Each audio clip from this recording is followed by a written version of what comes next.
everyone for attending the afternoon section of this industrial section. So as I just tell you guys, I briefly introduce myself. I'm Dr. Eve Chen from the Assistant Professor and the Program Leader of Fashion Design Bachelor Program at IDI, Technological Higher Education of Hong Kong. So today I welcome you guys to attend this conference, and I am the co-I of this conference as well. And Dr. Joseph Lau is the PI of this conference, and thank you for his invitation. So now, Ling Wong is the founder of 100 Degree. So today she would like to share her insights on the effectiveness of omnichannel for cross-border e-commerce in the Greater Bay Area. So welcome, Ling. Okay, hi everyone. Hopefully this coming 15 minutes won't bore you. Because this topic is actually quite similar to the next one coming up by Alex, also about cross-border e-commerce. Okay, so I guess everyone's quite familiar with these the online platforms in China. Okay, so just quick check of how much you know about them. Last year and actually during the pandemic years, one of these platform been earning a lot in Nasdaq. Okay, in Nasdaq in New York, their stock price increased severely. So can you guess which one? Just make a guess.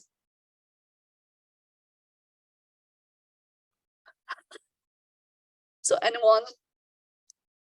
No.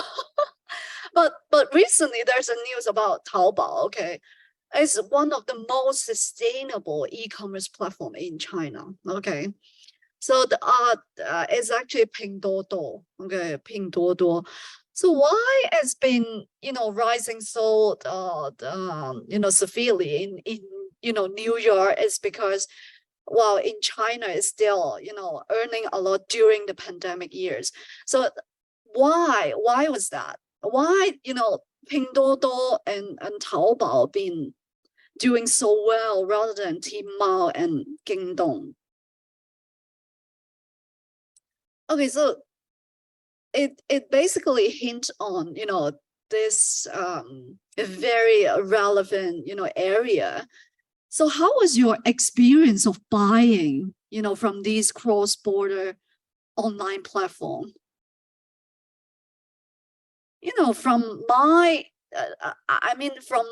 we are a marketing agency. Okay, and we used to buy a lot on these items from Taobao, because we need all these decorations for shopping mall, or even within our own company. So every year during the festivals, all these items are almost Best Buy on these online platform, and they are so cheap, so affordable. Okay, even you buy them and got some problems, you don't basically you don't complain because it was so cheap. And the next one, big category that you will probably buy online would be furniture. I'm sure a lot of you, when decorating your home, apart from those festive items, you will look for furnitures online from Taobao, because it's also so affordable. So there's basically a huge risk versus the budget. Okay, the lowest price you get, you actually got a high risk of something that you would like to return. Okay, and that's the amazing thing for these online platform, that you can actually return something that undesirable. And you can imagine, okay, I guess apart from these data, everyone would know basically the highest would be fashion items that got a return after you buy on Taobao. and even Tmall, okay, even from those luxury brands, you would probably return, after getting it on hand. But, there's something that you can't imagine. Oh, there's actually also a high number of people that did not, send anything back. So imagine you got something really cheap online, from those platforms. You think, oh, maybe you buy another one. Okay, you just don't bother a return. And you can see, I think this very it's normal. Okay, it's a data that you probably can guess. The lowest price, you see from like $10 to $30, will get the highest return rate. And for those more luxury item, definitely you got better quality and you got less return rate. So it's easy to guess. And because the high return rate is actually quite pricey, for a platform, in the long run. And so a lot of them been improving over the years. And so, cutting by half the return rate of these Chinese products. So they actually listen to the market.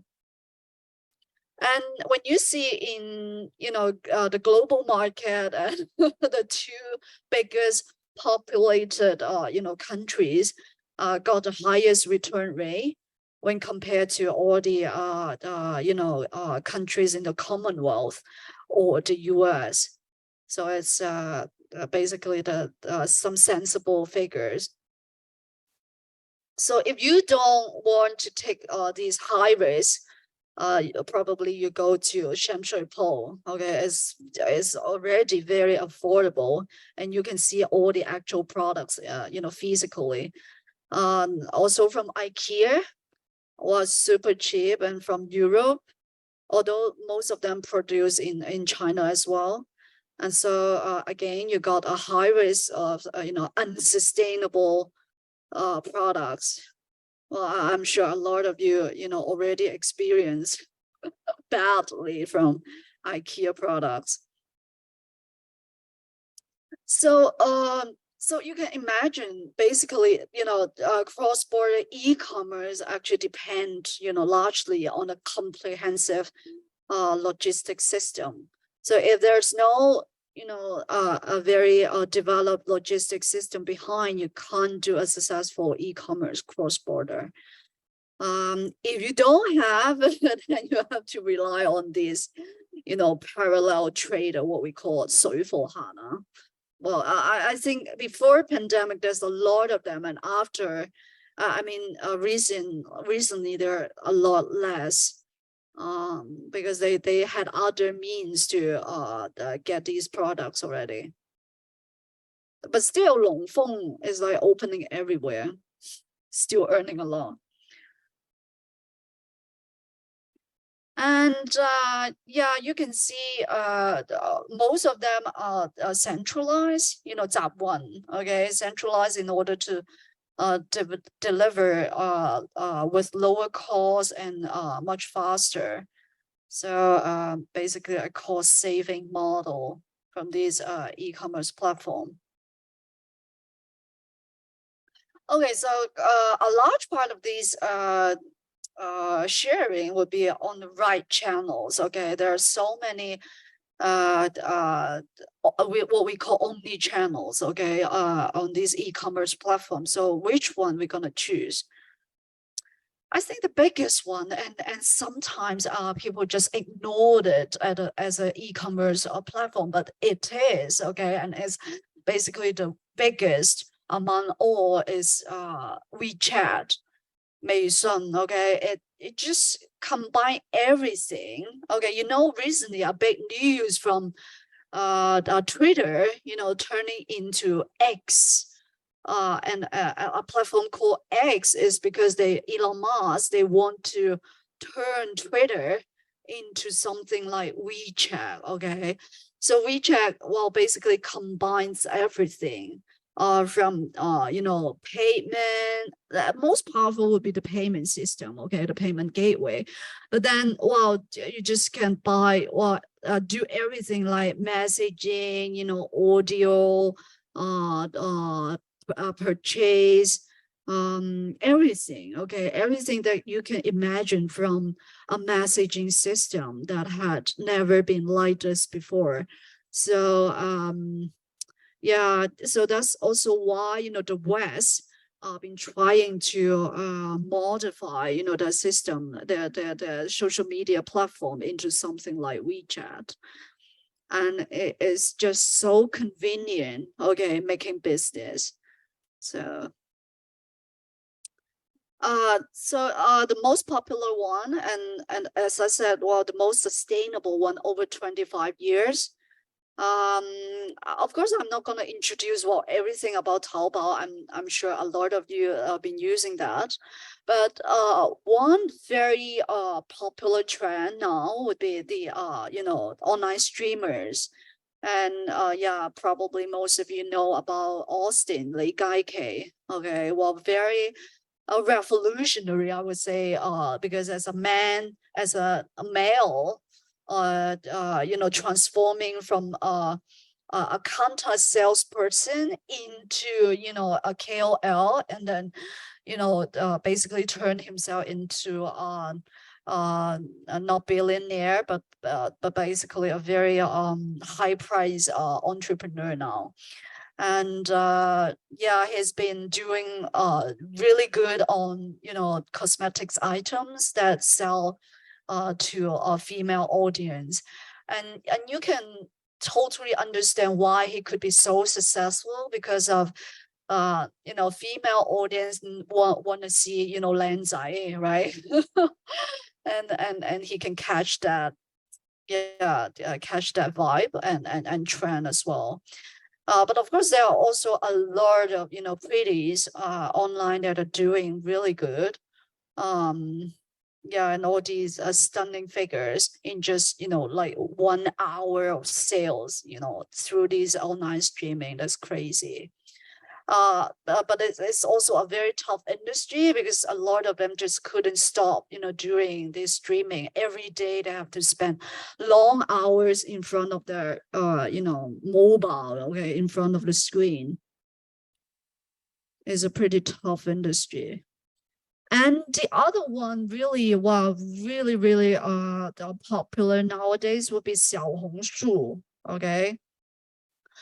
For 小红书, there's also a very key reason of why it was so popular, and I want to show you these figures. Yeah, all the online purchase were basically contributed by a very large part by a female audience. So yeah, 小红书is really popular, from their female buyers. And I think over 90% are females, reading and looking at the 小红书every day, when compared to other platforms, of course. And also, while a very high percentage of young people, well, imagine 18 years old to 24, while most of them are college students, and their spending power actually came from their parents, okay, and they don't have that kind of conscious buying behavior, okay. So when they saw something really cool, they will immediately buy it, okay, regardless of the price. And so a lot of luxury items been targeting this part of the public. So yeah, so imagine if you got something cool, the targeting on young people, well, you have to consider 小红书. And there's also a big trend about attracting people from 小红书, okay, reading or something that you can see on 小红书, to come over cross-border to Hong Kong to spend, which is cafe, okay, restaurant, the F&B, 餐店模式啊 Well, a lot of KOL been doing that, okay, to introduce some of those really cool cafe and restaurants in Hong Kong and attract the cross-border audience. Okay, so and another really popular one is Douyin because of the video, okay, video streaming. Of course, you need to just like the other, content marketing platform, you need to produce a lot of really cool the videos and content to update your audience like every day. And again, is it's like conquered by a lot of young audience, but slightly higher in age when compared to Xiaohongshu. And again, a lot of female audience. So you can see those very popular one, they still earning a lot as Alibaba. So that's B2B one. Yeah, all these figures didn't change much. And yeah, you should also pay attention to all the video screening, streaming. Okay, or they've been growing a lot. And recently, well, there's also a turnaround trend of Hong Kong people who are moving to crossing border to Greater Bay Area to spend. And yeah, the reason behind everyone knows because of the low price. So so when you considering doing some cross-border business, consider to do products that are not too expensive. Okay, so that's the very key point. Yeah, but there's also one trend which I want to highlight, at the very end of my presentation would be, there's, according to those big data, there's an increasing, number of people who want to spend on something that got actual physical experience. Okay. So you're no longer, looking at only your screen, to spend or to buy something, but you want to actually go into that space and spend few days like staycation. So this kind of so it also explains why there are so many KOL trying to attract people to come over to Hong Kong to spend, like a weekend on cafe or restaurants. Those are all about physical experience. Okay, so there's also a growing trend of investors doing or going back to F&B business or hospitalities. Okay, so these are some really most obvious trend after the pandemic. So hopefully this presentation can get you some idea of what to develop in the coming e-commerce in China. Okay, thank you.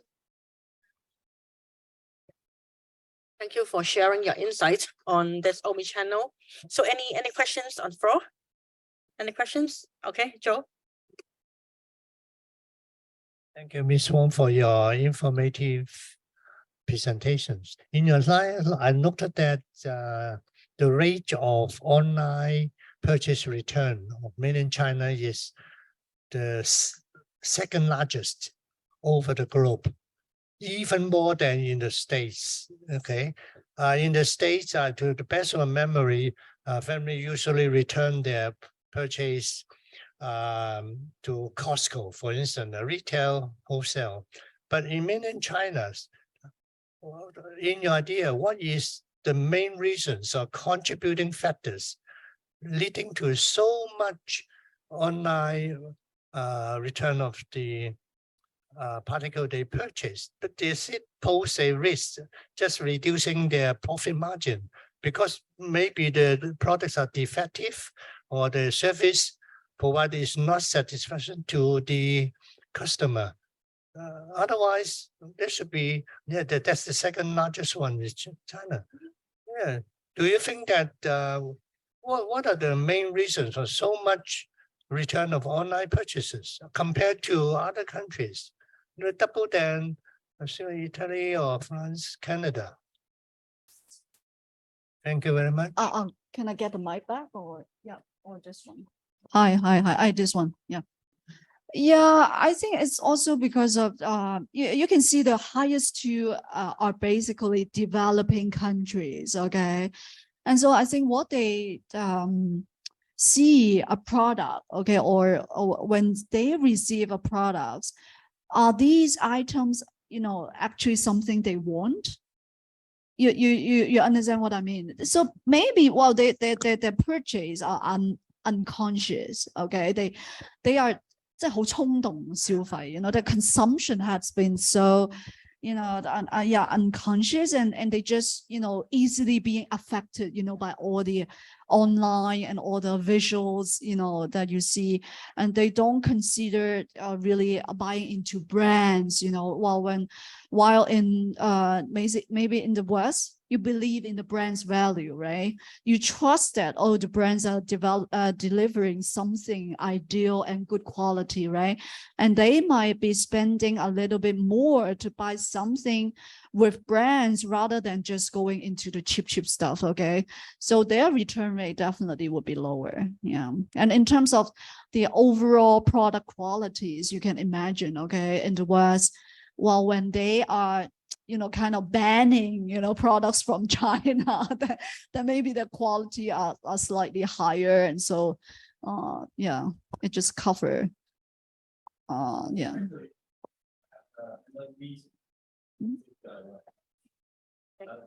The cost of return. Yeah, it's also hard.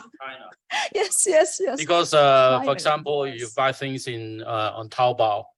Actually, the platform itself, there are so many merchants, but the platform, they have a rules that the merchant have to commit that there's no reason that you don't have to, for the buyer, you don't have to say any reason that you can just return. Yes. Without any seller have to accept it. So that's the cost. The cost to the buyer for returning actually is low. But for example, if buying from US, probably most of the website online e-commerce, they may impose, for example, oh, you have to take care of the charge for the returning delivery. Yes. That's why they may need to think about it, whether I may accept it or return. But in China, you don't have to think. Yeah. If you don't like it, just return it. And also, if you consider from the operation in China, well, with this kind of big population, okay, well,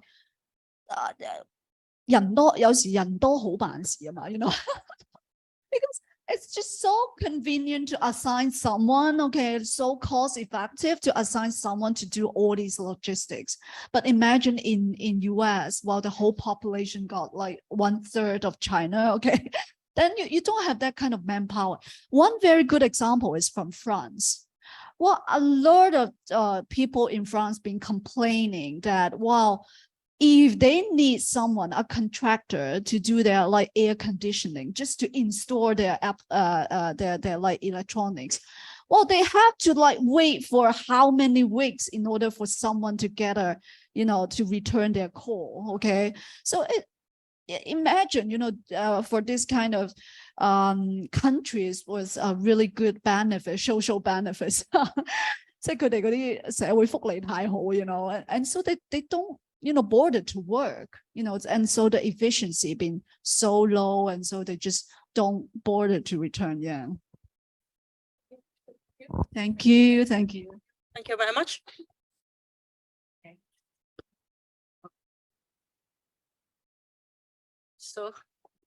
So the next speaker will be Mr. Alex Hong, MH. So Alex is the Managing Director of Crossover International Company Limited and the Charter President of Rotary Club of Peninsula East. So today he would like to share his insights and experience on cross-border e-commerce in the Greater Bay Area. So welcome, Alex. So actually, Ling, you need not to worry about it. My part is more on the macro point of view. Okay. And actually, I have one point for your presentation is about the one thing you may miss is the customer service level. I have a personal experience by using Pinduoduo and Taobao 24 hours. Even at night, you ask the question, it's not the robots, they will answer you. 24-hour service. And you ask, and also another experience, what I have is when you watch something, maybe 2 months before, 1 year before, 3 years before, you can buy from the same buyer, and they have good service. In many occasions, I buy some electrical appliance, and then I lose the menu. I don't know how to use it, and then ask them. They will send me the menu, not in a written form, in a video. Very, very good experience. Okay, I have many good experience in the cross-border e-commerce, especially in the last few years. Okay, but today I have a more macro point of view. Okay, and actually I am from an IT background. Okay, and I have a software development and ICT consulting since around 30 years before.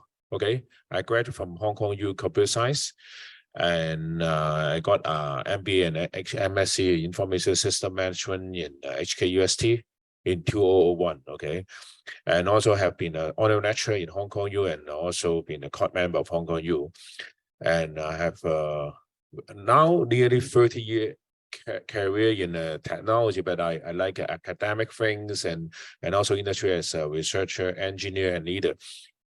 And also I have been the charter president of Mochi Corp for Peninsula East.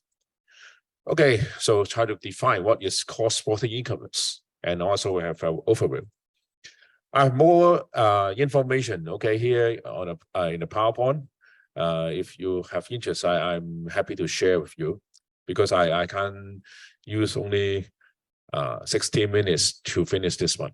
Okay, I can use 3 to 4 hours to talk about it. Cross-border in e-commerce in the GBA, okay, we have international trade facilitated through online platforms and digital technologies. And it's about buying and selling.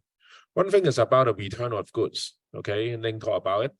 And actually, it's amazing. Even I'm in Hong Kong, they accept a return of the goods without charging me, okay. And the cross-border e-commerce, okay, especially in the last few years, online retail, B2B and B2C, and it involves lots of customs and logistics process.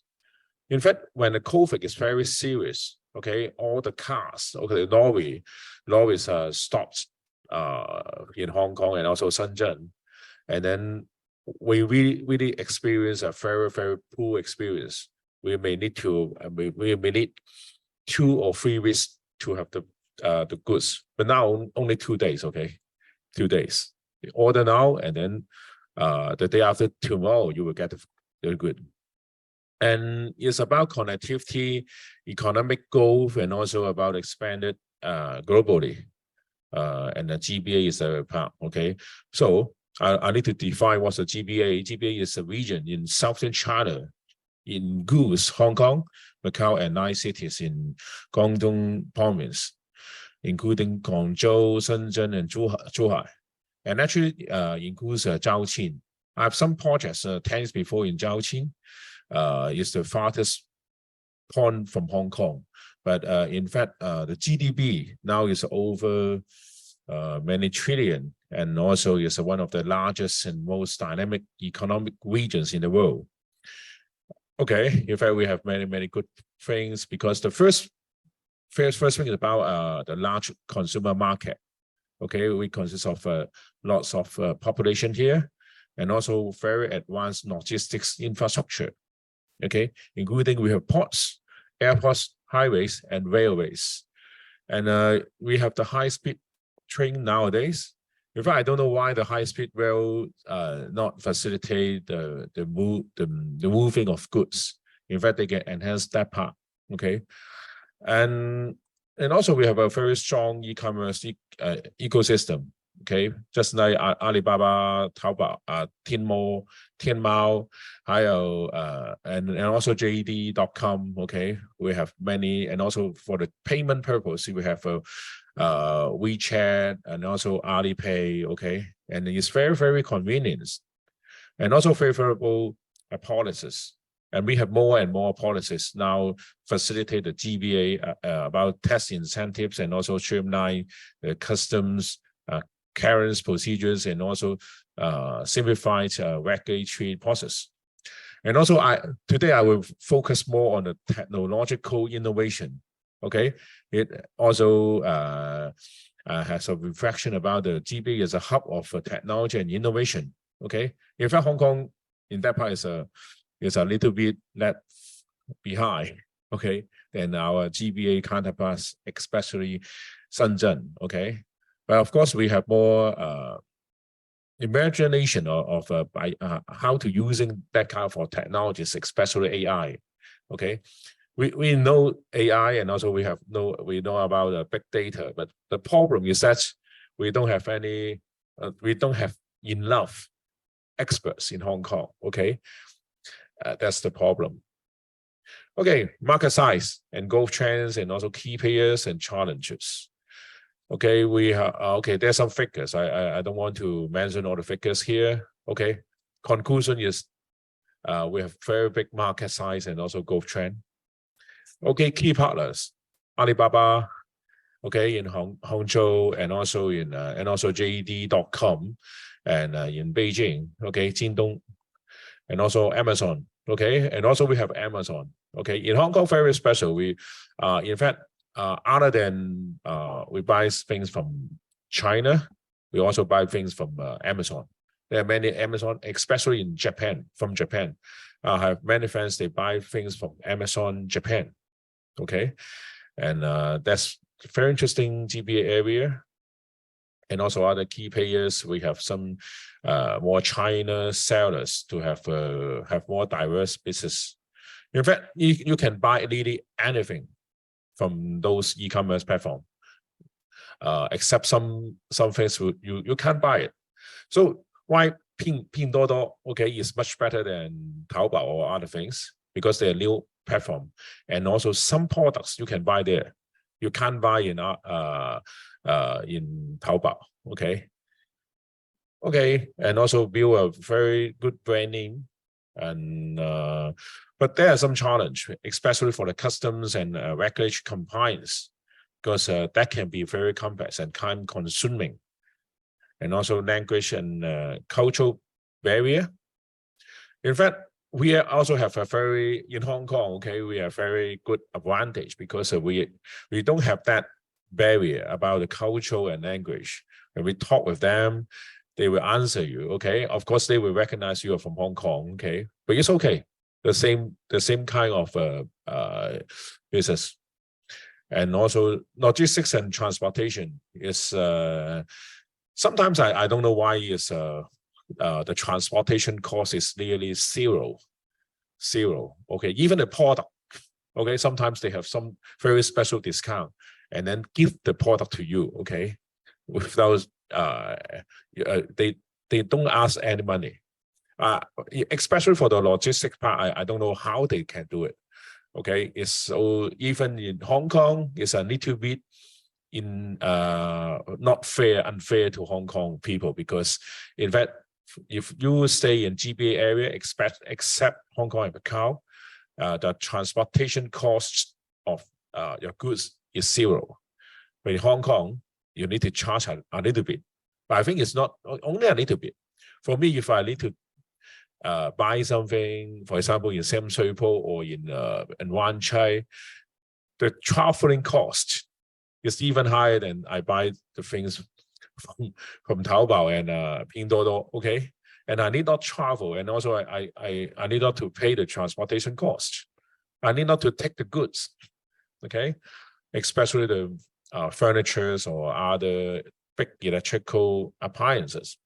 And the payment process is now more and convenience, because even in Hong Kong, we use some credit card, especially that from Bank of China. with Taobao, and they charge nothing for that transaction. And also now, but from the technology point of view, the cybersecurity, and there's some cases, so we also need to be careful about that. And there are many different opportunities in this cross-border areas. Okay, but I want to talk about more about the technology. First thing, we need to have more policy support, and because we have more rising middle class. Okay, rising middle class in the whole GBA area. Actually, we have another point, and another way is that they buy the things from Hong Kong and then ship back to China. They need not to come to Hong Kong and then take those goods to there. And also that's and also that's another good thing is about it is an entry point to China. In fact, from the proximity of Hong Kong to GBA areas, when we comparing to Singapore, we have a much better geographic advantage. And also we in fact we are now adopting more about the technology, about digital engagement. In the past, okay, Hong Kong people did not do very well in the digital things, okay, but now after pandemic, okay, we can choose, so more and more online things they can do it, even for the elderly. Okay, in fact, if you compare that 5 years before, okay, in GBA area in Hong Kong is left a lot behind, but now it's much better. Okay, but don't worry, Hong Kong is still better than Japan. Okay, when you go to Japan, you will find that you need to use cash. Much better. Even Taiwan, okay, is much better than Hong Kong. Okay, and also we have more good policy in different area, especially in Guangzhou, Nansha, and Huangpu. These are few that they're very close to Hong Kong. Okay, and we put at the Chinese government, they have new policy to promote cross-border e-commerce. Okay, if you have time, okay, I try to have note of this area, especially Huangpu, Nansha, and also Huangpu Chu. Okay, let me talk about more about technology. Okay, so it's okay if you want to know more figures. Okay, because my staff give so much content, I can't cover here, okay, about the figures and also this area, district. Okay, I want to talk more about technology. Okay, I talked about this before. We have the unique proximity, GBA to Hong Kong, China, Macau, and also now it's more convenient because we have more, because we have the new beach, okay, but we don't use too much because of the government, the Hong Kong government is a little bit slow for us to use the beach. Okay, we hope we can do more. Okay, and we have the gateway and okay, about emerging tech trends and technologies, about blockchain, big data and analytics, especially blockchain. Okay, because in the last two speakers, because they don't have time to talk about blockchain. In fact, we use a lot of blockchain. Otherwise, we can't do so much thing in for the logistics. And in fact, we have very good R&D capabilities and very a good pool of talent for the whole GBA area. Okay, not Hong Kong. Okay, but remember one important thing: why we have so many talents in Shenzhen, in GBA area, because they finish their study in Hong Kong. Okay, that's an interesting thing. Okay, and also supportive policy and also tech-savvy customers. Comparing to European and American, or even in Africa, in India, we have more tech-savvy customers. So we can have more data-driven systems and digital payments, and also more high e-commerce penetration. And also the infrastructure. One thing in Hong Kong or even in China, not only GBA area doing very good is about the tech infrastructure for 5G networks. Okay, think about it. If you want to use the network in Canada, even in USA, you will find that very slow, very expensive comparing to Hong Kong. Even in China, why the whole China have good e-commerce? Even in the countryside, they now can sell the product back to the whole world because they have a very good 5G structure. Even in Neimong, even in very, very rural areas, okay? It's not only happened now, it has been happened for more than 10 years. So that's the difference. And also we have a global innovation, and we have more cutting edge solution from the technology firms worldwide. Okay, I don't want to talk about other things, and also about localization. Okay, I need to finish. I think I just stop at the last page. Okay, for payment, financial services, we are now more convenience. Okay, conclusion. Okay, GBA area for the e-commerce. Okay, we can have more collaboration, and hope the government, especially Hong Kong government, can do more.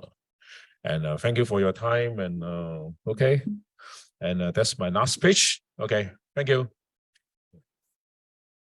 Thank you, Alex. Any questions from the floor? If no, maybe I have a quick questions. According to the policy, which according to the experience, how Hong Kong government can do something to enhance the engagement of people to use all this stuff? As you say, compared to China, maybe we are a little bit behind. But of course, if we compare to Japan and Taiwan, you say we are a little bit much better. So I think yeah. Hong Kong government, okay, itself should use more technology. Even now, up to now, okay, I in newspaper, okay, I write many articles, okay, in the last 20 years. Our Hong Kong government is still left behind, not only Chinese government, even for the normal usage, okay, they use not enough, okay.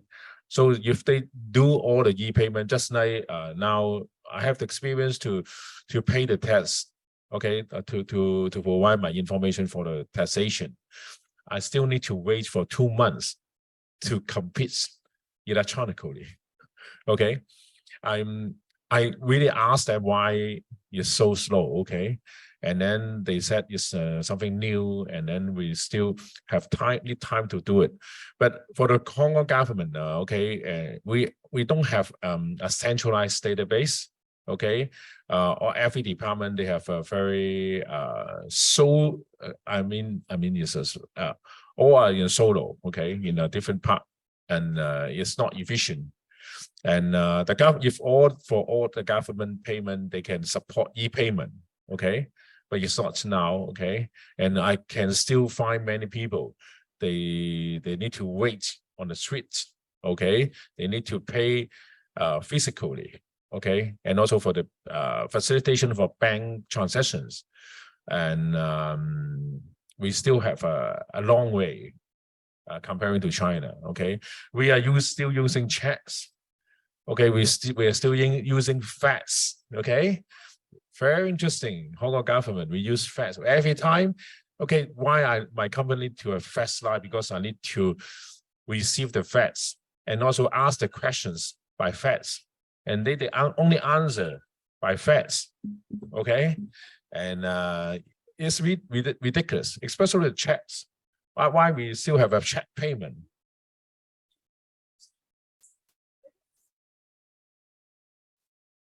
Because I think, you know, in the olden days, maybe just a decade or two ago, these are all new technologies at that time, right? And then transforming from that into like maybe from phone to fax before we got emails, okay? Well, that kind of technology actually fasten or enhance a lot of our business communication. And I personally, of course, my company already don't use, you know, any fax, but when I use fax, I think it's apart from the printing quality, okay, we don't pay attention to that. But then the transmission is actually quite fast and quite easy. Well, whenever you got a hard copy, you just put into your fax machine, and then it goes straight, to someone, other department. And I think it's a very convenient way to do all these physical, transmission of data. So I just wonder if that kind of technology is really efficient and sufficient in some way. Why do we have to get it away? I mean, why do we have to get rid of it if it's still functioning well? Okay, technically, okay, because from a technology point of view, Yeah. then fax is unstructured data. Okay, comparing to structured data. Okay, if you send the information by the form, okay, you can use the data automatically. And the reason why Hong Kong government is so slow, because okay, they have still very, very old mind to use the old things because they think it's more secure. But I think it's not secure. Okay, it's very fast, but when you send the information by the fax, another counterpart you don't know whether the other part, the counterpart receive it. And then all the information, we need to copy again, even for the signature. Very interesting. Sometimes I really need to pin out the things and then sign on it and then fax it again. Where to find the fax machine, okay? And even in China, you can't find the fax machine in the Taobao, okay? And what technology part is about the unstructured data, okay? Because the data you get, you will miss some information or you miss some digits, some data inside, okay? But why Hong Kong is so slow? Because especially for the banks, for the financial institutions in the government, the people they are now making the decisions are very, very old, okay, in terms of the mind, okay? Not about the age. They are similar age to me. Okay. Okay. Hope I can answer your question. Thank you. And so that thank you so much for attending about the industry sections. And so that this is the last session, industry session 5. And we would like to have 4 honorable speakers. And the first one is Mr. Wilson Sum, is exploring opportunities with cross-border e-commerce, online to offline business models. And so that I would like to invite Wilson to deliver a speech in this here. Thank you. Thank you, Joseph. Thank you very much. Can you all hear me, right?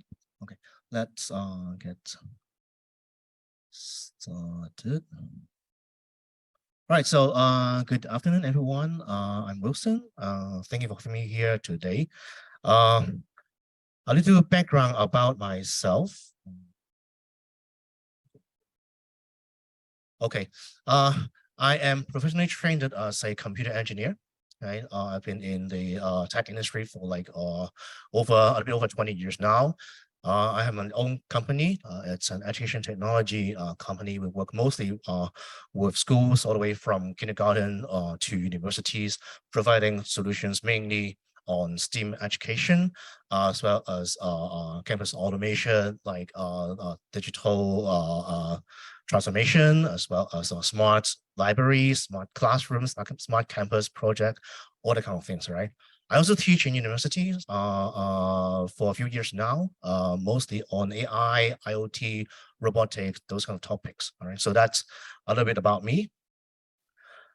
Today I'm here to talk about exploring opportunities with cross-border e-commerce, online to offline business models. All right, I'm trying to look at it from the point of view as more like a startup or a small SME person, and to look at this topic here. The first thing I try to dissect this topic. The first keyword I noticed would be the keyword, obviously, business model, which is pretty straightforward, right? Business model is basically what you sell, okay, what you sell, and then to who you're selling it to, how do you sell to them, what do you do in order to provide the thing that you're selling to them, and how to get it delivered to the people who are buying, right? And then get paid from the consumer, from the customer, get paid, and then in turn you pay your bill, pay your rent, and then hopefully with a reasonable share for yourself, that would be your profit, right? That's business model. And I think that's the most easy way to visualize a business model is the business model canvas. So that would be my starting point for today. Now that we only have that much time, so I don't think we have enough to cover everything here. So I'm going to focus on only the top right-hand side of it, okay, about the desirability. For one, again, time is short. We don't really have much to cover everything.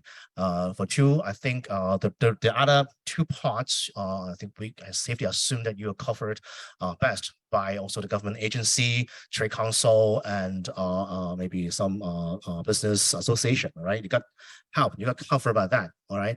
But then it really get down to, at the bottom line of the day, bottom line is it really gets down to you as a business owner to think about what is it that make your product special. How do you make sure that people are buying from you instead of your competitors, right? So that's why we are focusing on the red part here. How do we make sure that our product is what's being desired? Now, the next two will be sort of trivial, really. I mean, e-commerce is about buying and selling things from over the internet, obviously, and on to offline. Again, straightforward.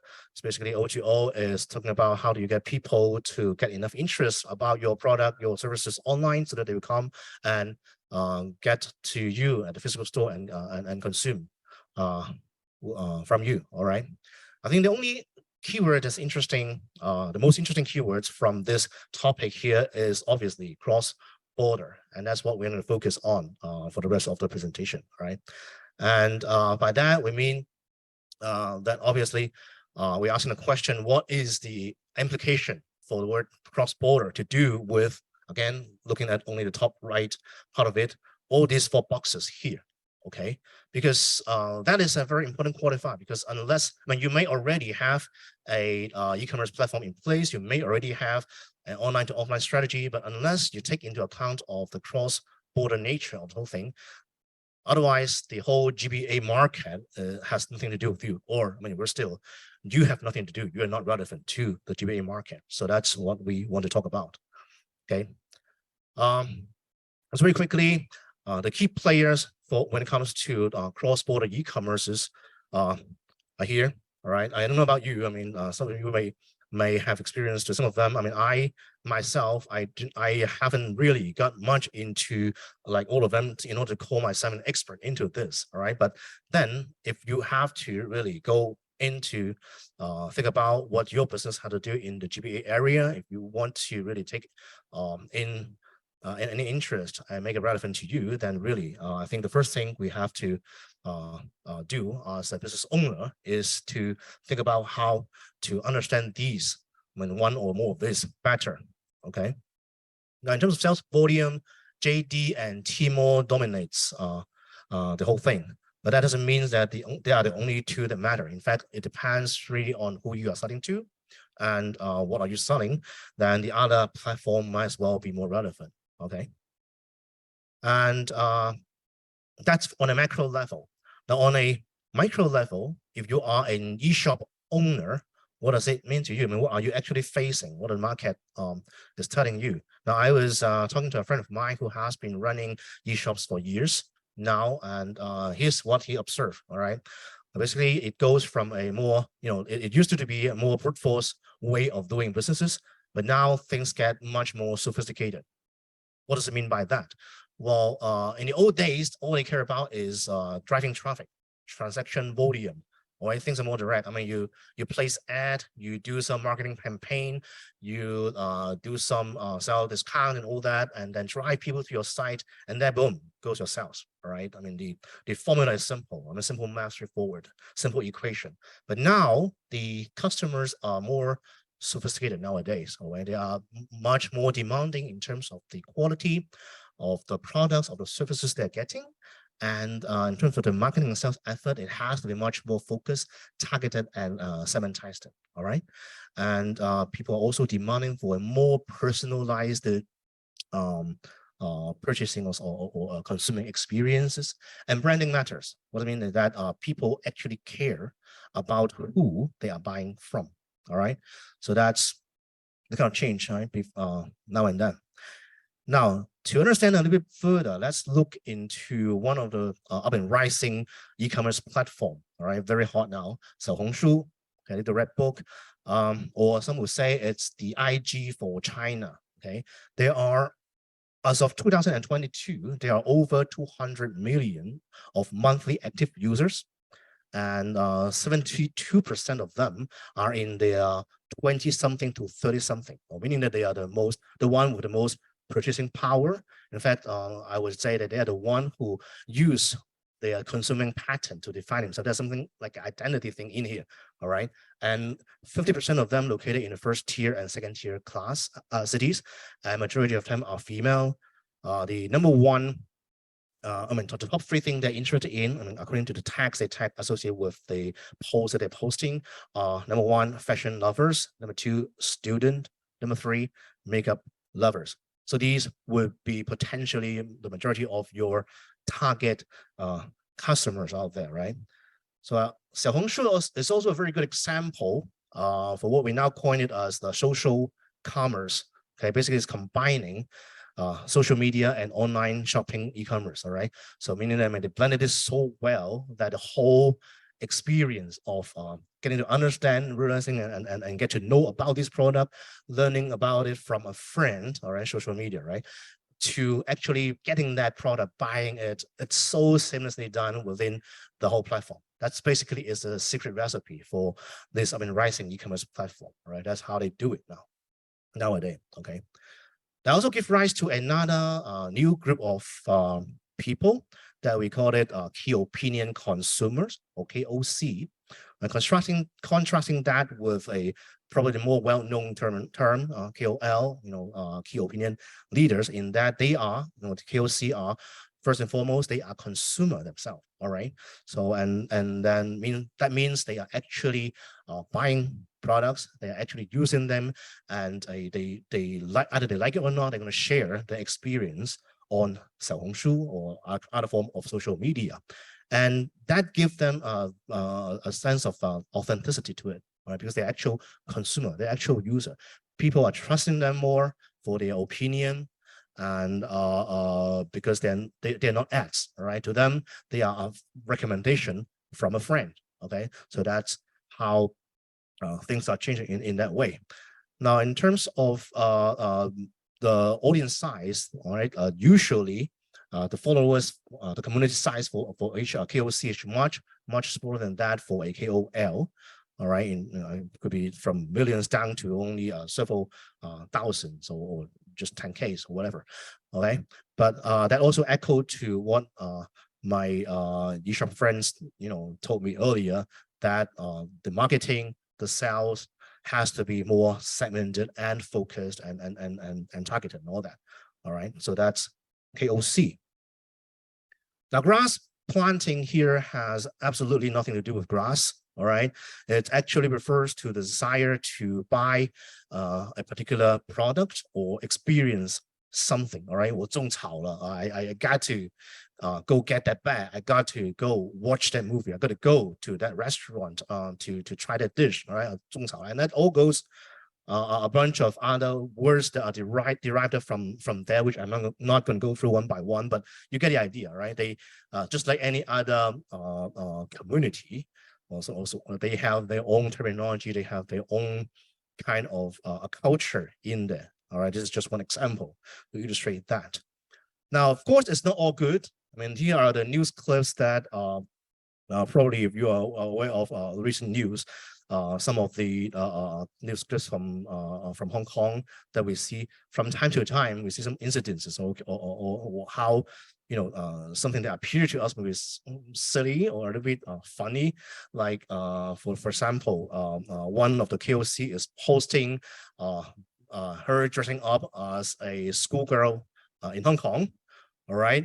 And that goes posting it in, and she like goes around and taking photo when she was visiting Hong Kong, and that got popular. I mean, that go viral, and so many people are doing the same thing. That makes this kind of school uniform a kind of a hot item in Taobao. All right, and then the list goes on. I mean, I'm not going to go through every single one of them, but you get the idea. I mean, the whole point is, I mean, no, yeah, it looks silly in a way, but then I think the whole point is really that's how influential they are to their peers. All right, that's the message I'm getting from there, to a point that even our CS, all right, our Chief Secretary Chen Guogai is also setting up a Xiaohongshu account, trying to communicate more with the mainland community. All right, so that's basically it. To wrap this part up by with an very old quote that said, "The medium is the message." All right, the medium is the message. All right, so technology that we use to communicate on actually kind of affect the way that we communicate as well. So that also in turns affect the message that we need to craft, and in order to communicate well in this different type of media. And it used to be television that revolutionized the whole thing, and now there are all these different kind of social media. Xiaohongshu, in particular example, it's telling us that we have to understand this platform better in order to understand the audience better, in order to craft our message better, in order to sell them better. All right, then that's what I try to get to from here. So now we got sort of a better idea of what our customers will be like, how to reach them, what kind of relationship we're building with them. That left us with the one last thing is still, what exactly do we? I mean, are we starting to them? Okay. Simply put, there are 4 things that are most sought after for foreign goods. And when we talk about cross-border trade, cosmetic and beauty products, baby products, particularly baby formula, food and beverage, fashion and jewelry, well, particularly luxury brand. Okay.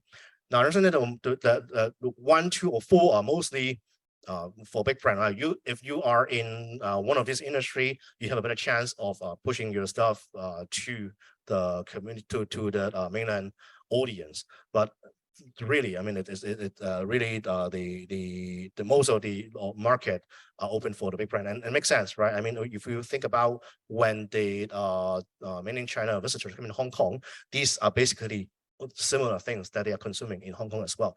When I ask around my friends, though, if what they think about local business or Hong Kong businesses that can do well in cross-border trade, cross-border selling, it actually very interestingly, a few comes to their mind, and most of them are from the food and beverage industry, and that would be number 1 is Tai Heng. Okay, now we all know Tai Heng is a very a successful cha chan tang brand in Hong Kong. In fact, they do more than just cha chan tang. They have different flavor or different style of cuisine of restaurants, a whole bunch of it. But what they also do is they actually have a product line of canned food. All right, selling mostly cha chan tang flavored products. Okay, things that they're already doing very well in Hong Kong. The nai cha, right, milk tea thing, borscht soup, curry chicken, curry beef, all the kind of things, and they have pushed it to different channels through online and offline as well, and through supermarket, through convenience store, as well as their own online platform and so on. So they do actually do very well in terms of cross-border selling.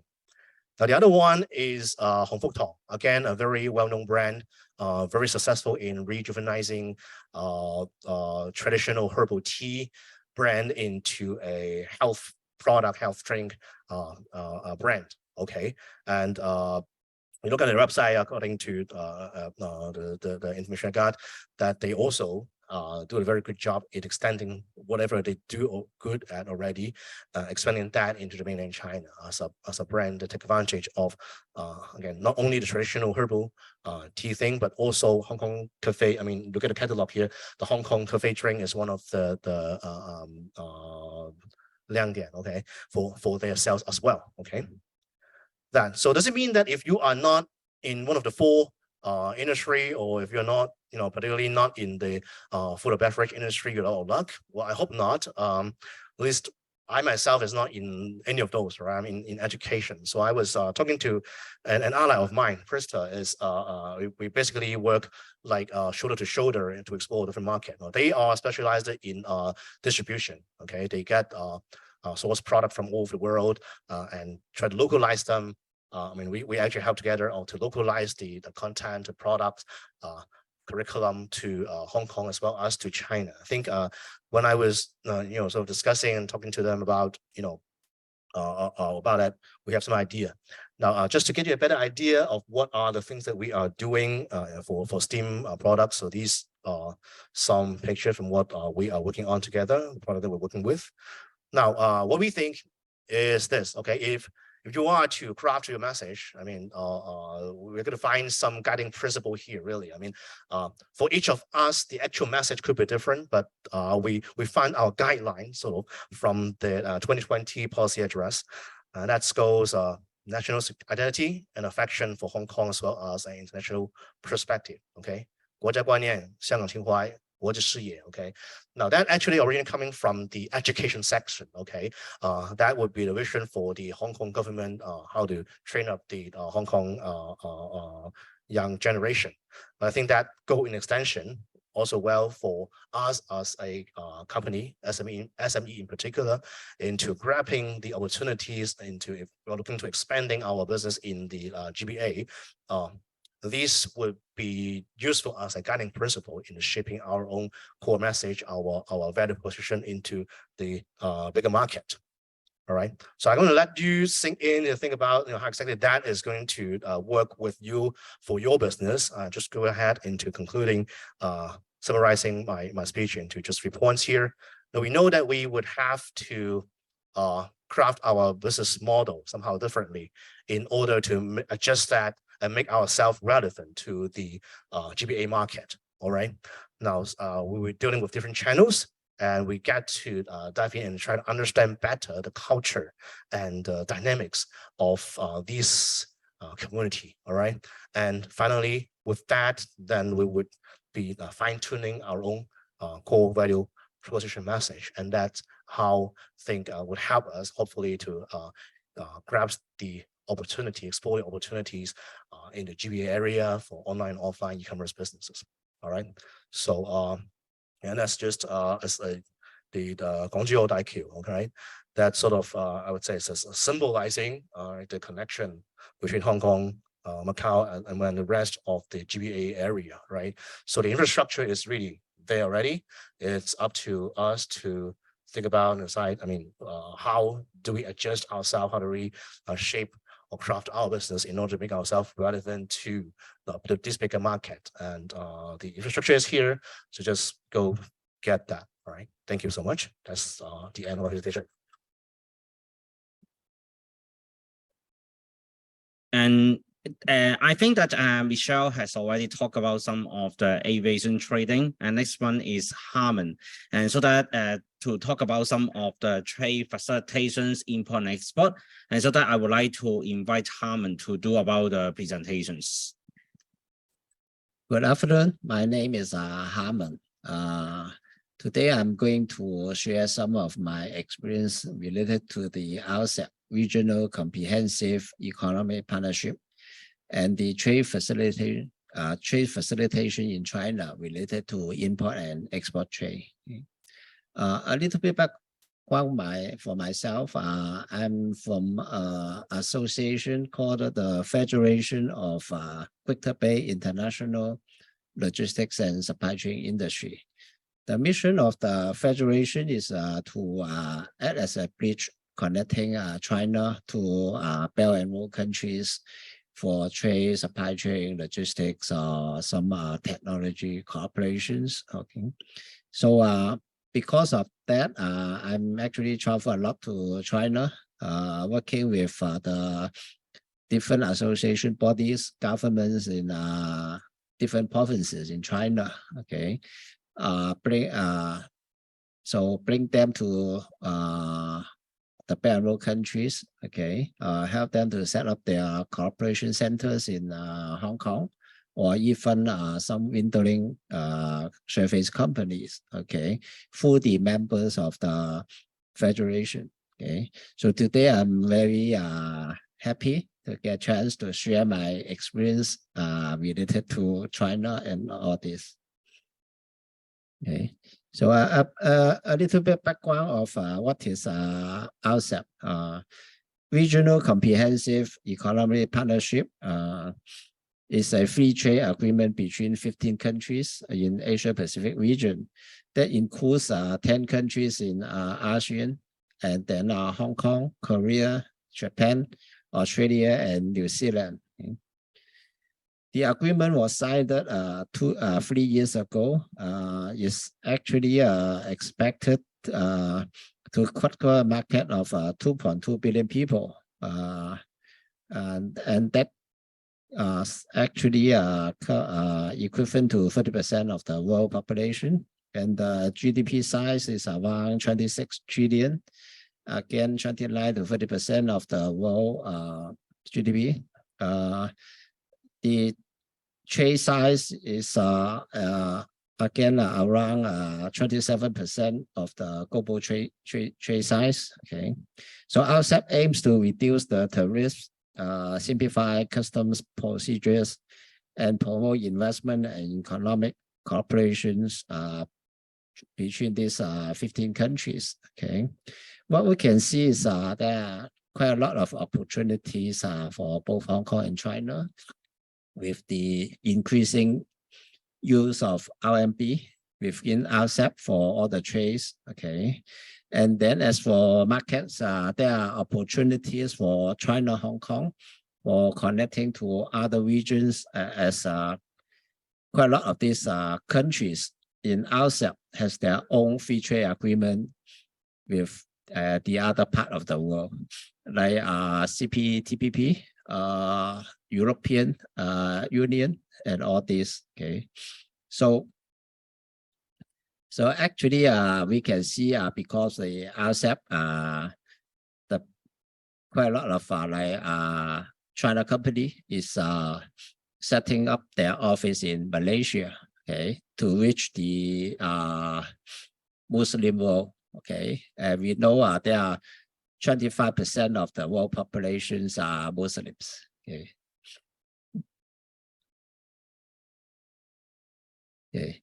And for trade facilitation in China, so China since it's joining the WTO, okay, yeah, been start operating the markets and then implement quite a lot of new measurements and regulations to facilitate import and export trade. Okay, including simplifying custom procedures, reducing tariffs, improving infrastructures.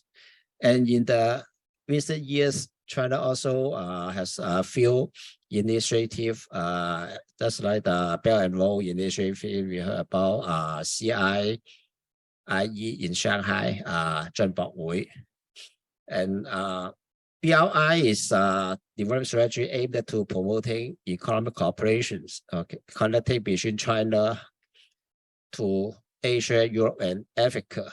And CIIE is annual trade fair, similar to the trade fair in Guangzhou, but it's more government organized background, promoting trade between country to countries instead of company to company, as like in Guangdong Trade Fair area. Okay. So with this, we know there are quite a lot of measurements in China, including simplify the custom process. Okay, from days to hours for the custom clearance procedures. Okay, and then allowing the China national or state-owned companies to have their office outside China, like Hong Kong, Malaysia. This helps a lot to promoting the trades. And we can see RCEP is likely to have a significant impact on China's import and export trade facilitations in several ways. First is increased trade and investment. The RCEP creates a free trade area between 15 countries, okay, in Asia Pacific. And as we discussed in the previous slide, it's not just RCEP, but through the member countries and RCEP can reach to other regions as well. And this can lead to like increased demand for China's export and provide more opportunities for China companies to invest in other RCEP member countries. Okay. Under the RCEP agreement, okay, as if there are certain percent of process or material, okay, not necessarily be 100%, okay, happen in the countries, you can claim this country as your country of origin. Okay, so this really helps a lot. Okay, and as a result, China's import and export trade facilitations may need to adopt accommodate the increased trade and investment flow. This actually includes some like increased trading in RMB instead of US dollar. Okay. And then actually in RCEP, within RCEP, countries are allowed to trade in their own local currencies. Okay, but we can see RMB will be an increasing trend. Before RCEP, quite a lot of countries already trade in RMB, but mostly is in the commodities market. Okay. Not the general trade area, but now we can see there's an increasing trend as well. Harmonization of standards and regulations. RCEP includes provision to harmonize technical standard and regulations, including the custom regulations, the standards in safety, securities, and all this, which help reduce non-tariff barriers to trade and facilitate the movement of goods and services among RCEP member countries. Okay. This could have a positive impact on China's import-export trade facilitations initiatives by reducing compliance costs and improving the efficiency of custom procedures. So before this 15 countries signed RCEP, okay, each country has their own regulation or import and export tariff, okay, or a different procedure for investment. Okay. Like after RCEP, this will be all standardized to make it more easier. So that we can see after the in this year, I was told there are thousands of companies open up their office in Malaysia. Okay, and we can see an increasing trend in Hong Kong as well. Improved market access. RCEP is expected to improve market access for Chinese companies in other RCEP member countries by reducing tariffs and non-tariff barriers to trade. This could provide new opportunities for China companies to expand their export and investment in the region. Okay, so what that means is now is we in these 15 countries, the custom process, custom tariffs are all standardized. Okay, that makes it much easier to trade or reduce the costs and all this. And most important, like I just discussed, China product can be a Malaysia product for a certain market, provided you have enough like 30% of processes in Malaysia, and vice versa. Other countries can claim their product with their CO in other countries as well within RCEP. Potential competition. Well, RCEP may provide new opportunities for Chinese companies to expand their export and investment. You will also increase competition from other RCEP members and countries, and that's fair. Okay. However, this could also potentially put pressure on China's import and export trade facilitation initiatives to become more efficient and competitive in order to maintain China's position as a major trading nation. Okay, so what that means is there's a measurement of trade facilitations standards released by WTO. Okay. And most of countries has their annual report.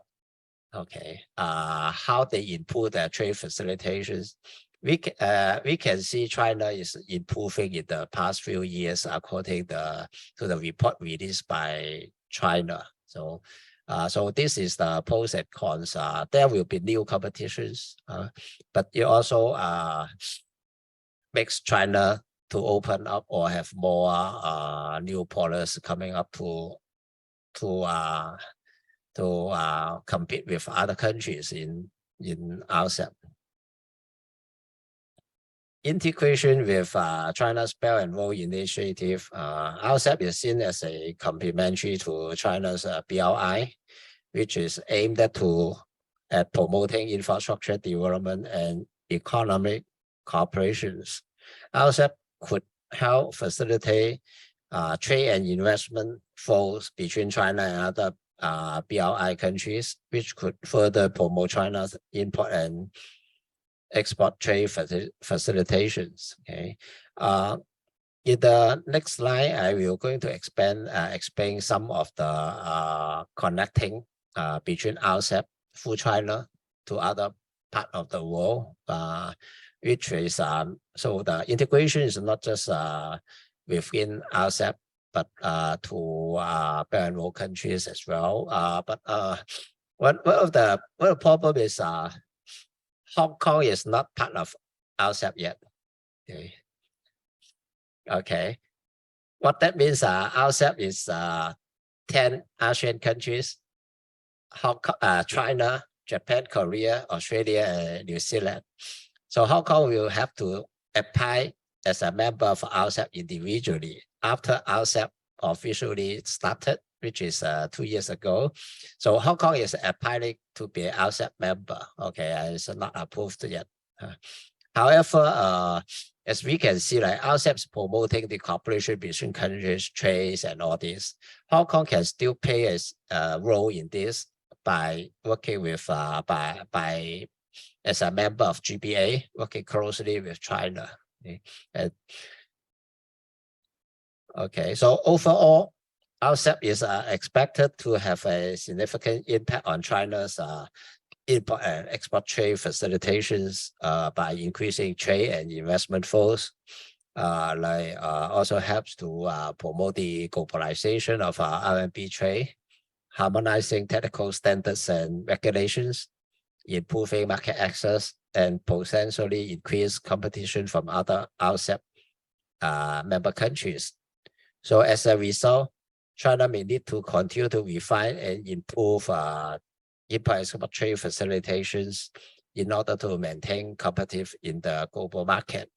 But in the next slide, I'm going to show you some of the advantage of China playing a role of connecting RCEP to other parts of the world. Okay, so after the open up again between Hong Kong and China, I've been travel a lot to China, includes Xinjiang, Yunnan, Guizhou, Sichuan, Huadong, Nanjing, and all these countries. Okay, we all heard about China-Europe Express, 中澳班列. Okay, it's been running for many years. Okay, and now we have a new one called China Laos Railway, 中楼铁路. Okay, a little background is in the world, the railway has 3 standards. Okay, China Hong Kong has the same standard, close to Europe. We call this a standard railway. Okay, what I mean is the width of the railway.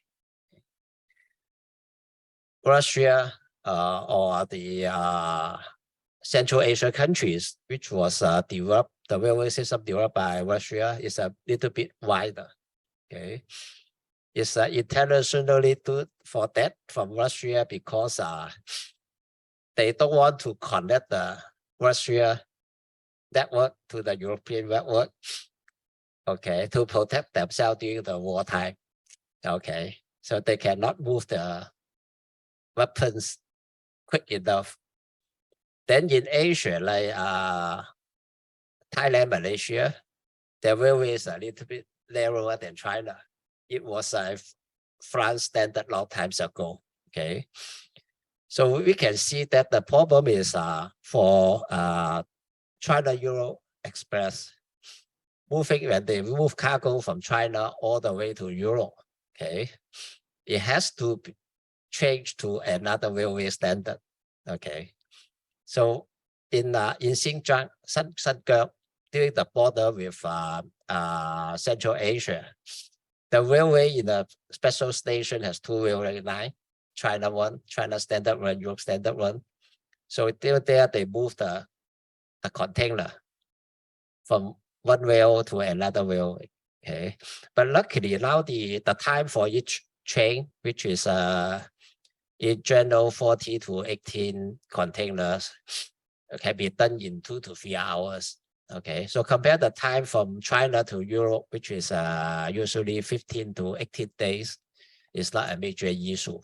So you need to change to a new train when going out of China, and change again when you go into Europe.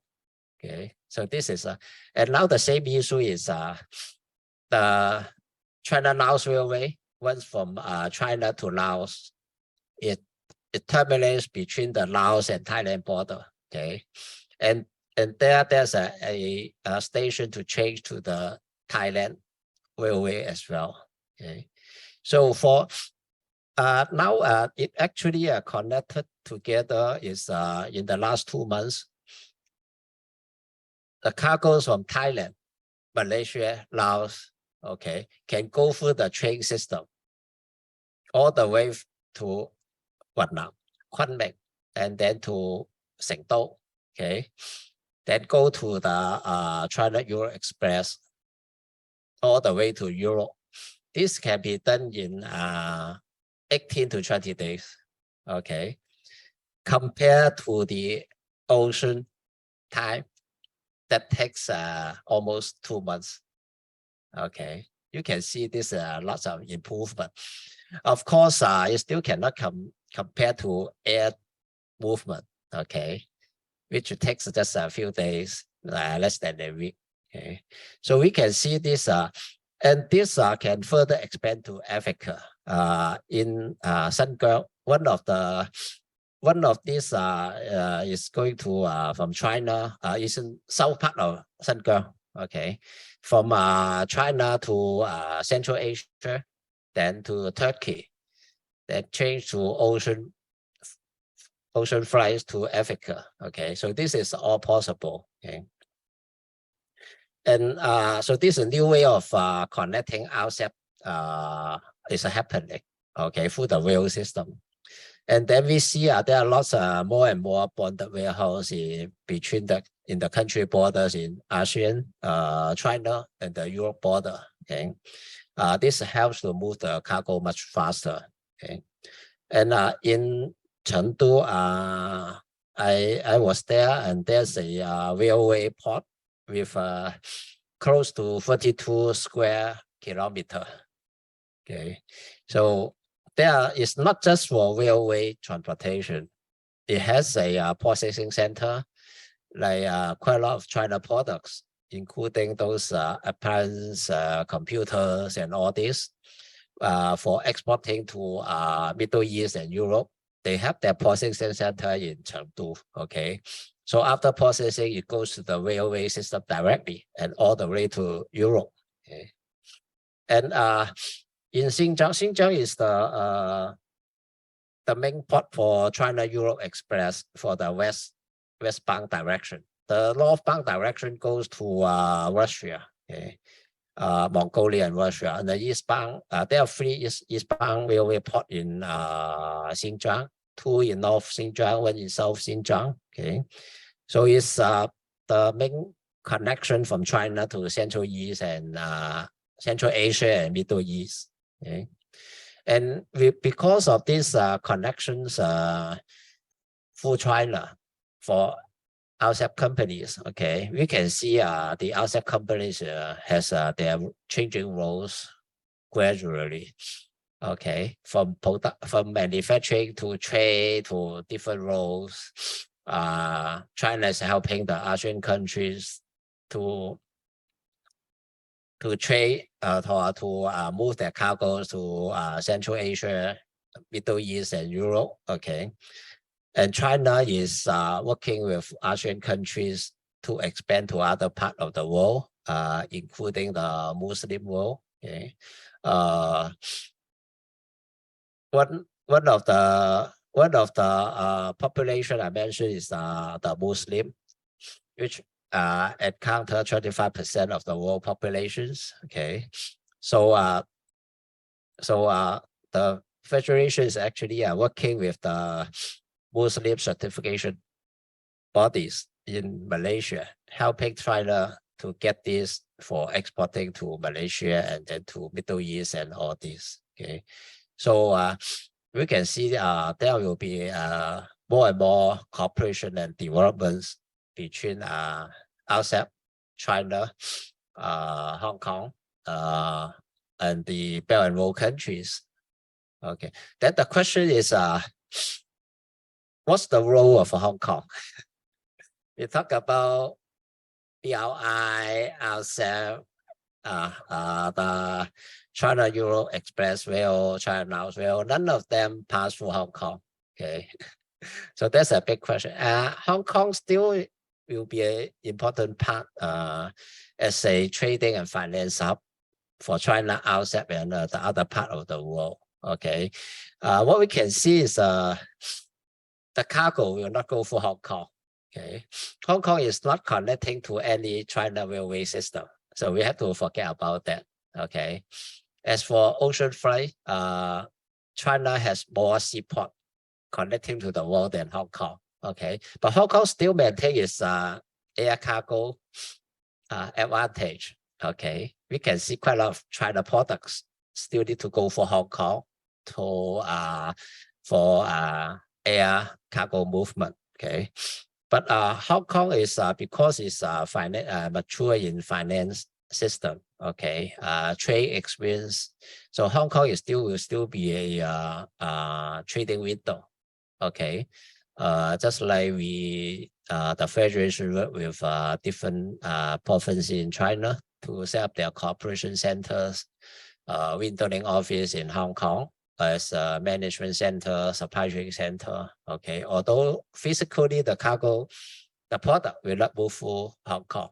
Okay, so we can see like the role of Hong Kong in RCEP is increasing, but and hopefully Hong Kong can be part of RCEP very soon. Okay, okay. So thank you. This is my sharing today.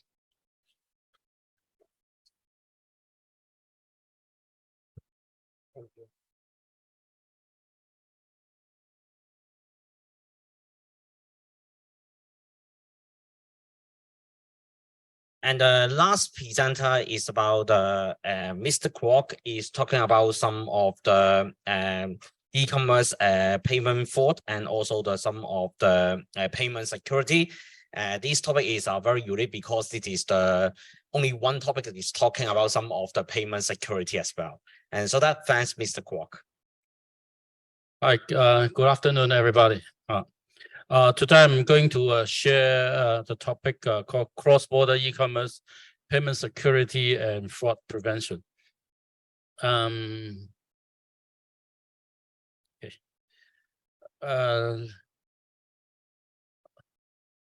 Little bit background of myself. I've been working in the IT industry for 30+ years.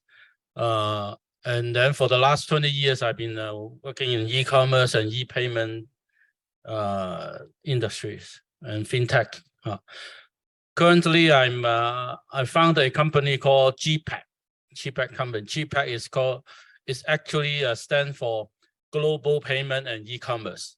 I founded a company back in 2018, and now we have operation in Hong Kong, mainland China, Australia, and New Zealand. And actually, before the COVID, we have established in Luxembourg and Dubai as well. But because of the COVID, so we temporarily postpone those development. But later on, maybe go back to those area again. I actually for the last 20 years I've been actually I was the general manager of the company called Peiyis, and in Chinese it's called 首顺以支付 in Beijing. In Beijing, that actually I reformed the company from a state-owned enterprise. It was state-owned by Beijing government and founded in 1998, and was the first online payment company in China. And I reformed that as a state-owned enterprise into an international payment company, actually serving international big name like Apple, iTunes, Amazon, and lots of luxury products like Burberry, Armani. And actually for airline industry, we were serving Korean airline as well. So those companies, the e-commerce in China, actually we provide the payment for them. For example, Apple, when they release their new product like iPhone 4, iPhone 4S, iPhone 5, blah, blah, blah.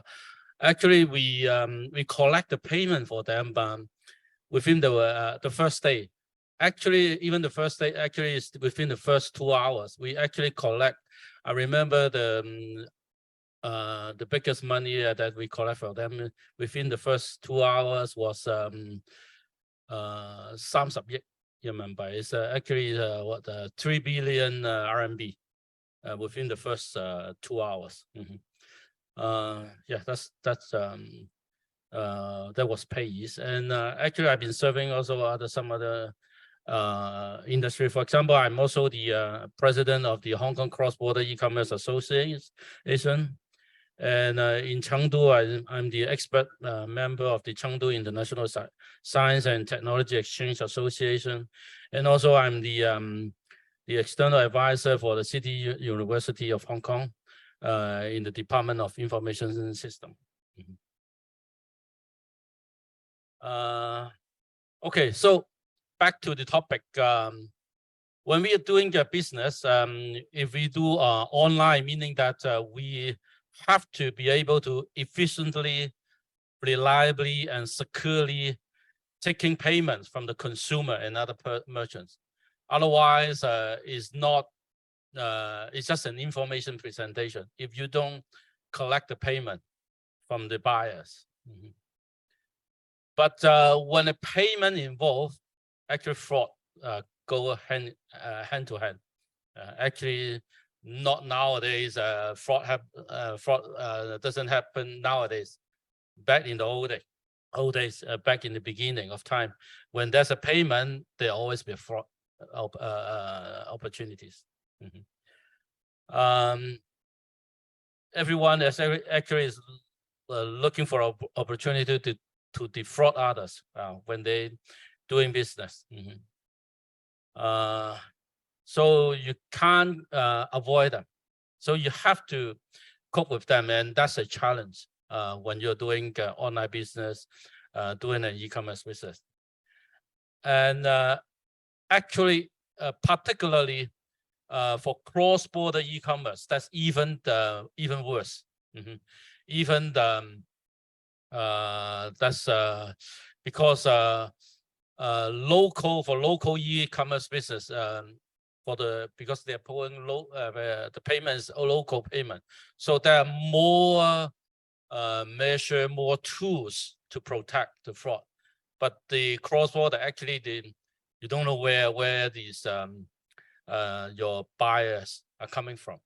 So that's and then different country, different region, the payment method is different, and the fraud, the tricks of fraud actually is more diversified. That's why for doing cross-border e-commerce, that is even more important for fraud prevention and security.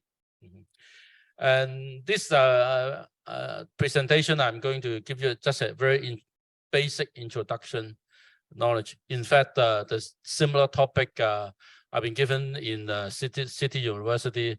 Actually, there was a two hours lecture to a class of master degree students. So I have to maintain it a very short, just a very introduction and basic. So what is a payment and what is an online payment? Actually, the payment we can classify into card not present payment and card present payment. For when you present a card in front of a cashier using the POS machine, that's we call it card present payment. And for all the online e-commerce, actually we classify that as a CNP transaction, is a card not present payment. In fact, so why is important to do to prevent the fraud, particularly for the online e-commerce? Actually, in terms of the if you are, say, for example, you want to do e-commerce and selling products abroad, selling overseas, you have to be, first thing, you have to understand your target customer. Where are they? This chart actually is showing that some part of the world, actually the fraud is more much more than others. For example, Mexico actually got a very high fraud rate, and we call it a chargeback. Actually, chargeback is a features by or a right by the a credit card holder that they just complain that, oh, this transaction, this online transaction is not authorized by myself, and they request a chargeback to their card issuer. In Chinese, in Cantonese, it's called 拒付, or in China, in Mandarin, is 拒付. So chargeback is very common. And chargeback actually was initiated or because of a fraud.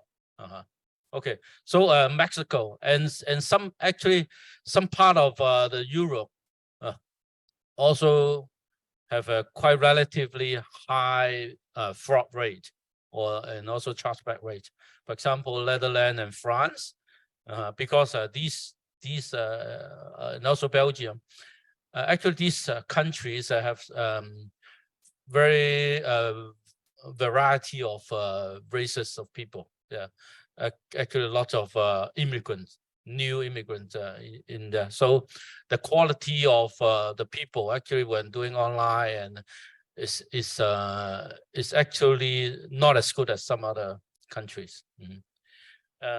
Luckily, in China, the fraud rate is relatively not very high, because otherwise that would be a big problem, because China, the number of online transactions actually almost all other countries. If the fraud rate is high, then there's a lot of problems. And the cost. So why is important? Because actually the cost of fraud is also very high. In total, back in 2022, 41 billion USD was the fraud. So that actually the cost actually is cost to the merchant, the loss. And that expect to grow in 2023 as well. And actually, all the fraud are coming from the stolen data.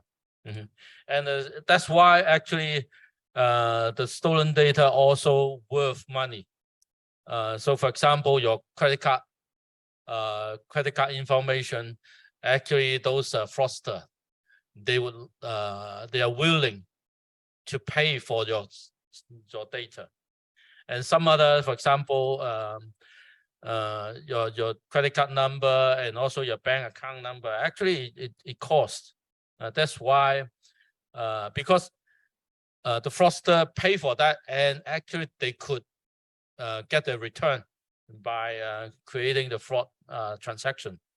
And even the email password also costs money. And full identities, all your your passport number and other things, the mobile number. And the next thing we actually look at what kind of industry actually is mostly affected by the fraud. Actually, that's the mostly affected industry is airlines. Airlines 46%, and then combined with the travel industry, actually half of the fraud actually is happening in the airlines and travel industry. And then the next is money transfer industry. Because also that also involve big money. You can see that, and then come at the third is the computer electronic. You can see that one of these common factors of this industry actually is the transaction amount is relatively higher than all others. So this is one of the reasons why these industries are mostly affected by the fraud. And that's another interesting thing that is, for example, the those fraudsters, they are smart that they won't try to spend effort in defraud the smaller amount transaction. Actually, they usually defraud the bigger amount transaction. So you can see that the average transaction, for example, the ticket, even the ticket, airline ticket, the average transaction of a ticket is $606, but the average fraud ticket transaction actually is 3 times. So they are only looking at the trying to do the fraud on the higher amount transaction, because they spend the same effort. If they could defraud a transaction with higher value, then the margin, their margin actually is much higher. So that's the situation. Okay, so because all the fraud actually happen on within a payment transaction, so look at some of the definition of an online transaction. Okay, I have mentioned that consumer present or card present is called CP, and then card not present. So for the fraud that we are looking at is we are targeting on the card not present transaction, and because we are actually for the e-commerce, we can actually also classify into 2 main types. One is domestic e-commerce transaction, and the others are cross-border e-commerce transaction. And as I mentioned that the cross-border e-commerce transaction actually are subject to more fraud or more vulnerable to fraud transaction. Though that's why this presentation I'm concentrating on the cross-border e-commerce. And for the cross-border e-commerce, if we are actually focused on for example, the seller in Hong Kong or the seller in China, and then targeting the customer market in overseas, most of the overseas countries, the payment method are still credit card payment. So for this presentation, we are concentrating on looking at how to do the fraud prevention for the credit card payment, credit card online payment. So as I also mentioned that for the credit card payment, actually the Visa, MasterCard, for example, the card holder actually he has the right to issue a chargeback request to the card issuer if the card holder thinks that the transaction actually is an illegal transaction, is not authorized by himself. He always have the right, even after a month, 2 months later.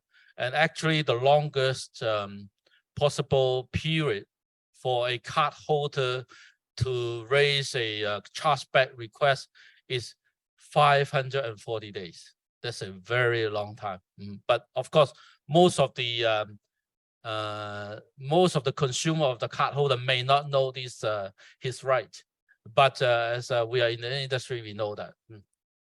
That's why for the merchant, actually, if they want to protect the right of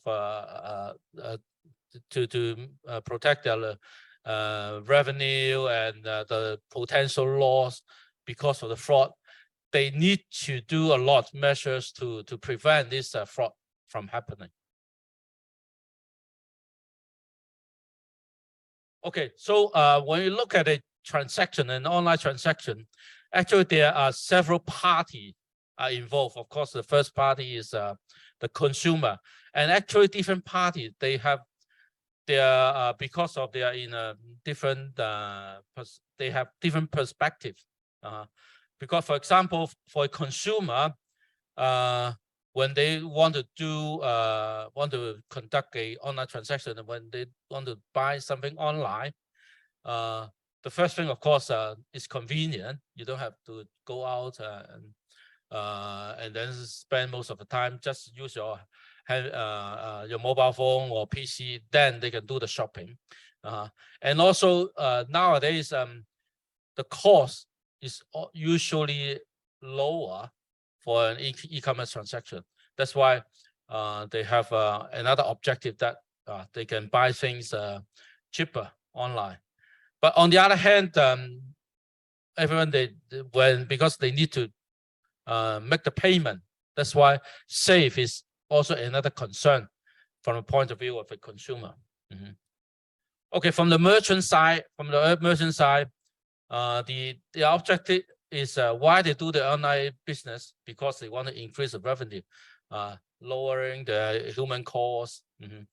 And then but one thing is for online e-commerce, they're actually more vulnerable to the fraud than for example, they have the ticketing center. If the transaction is actually doing face-to-face, the cashier actually can check the identity and everything if they think that there's maybe something wrong with the buyer, something wrong with the card. So they can do more, they have more tools and more opportunities to prevent the fraud loss. But for the online, they're more vulnerable.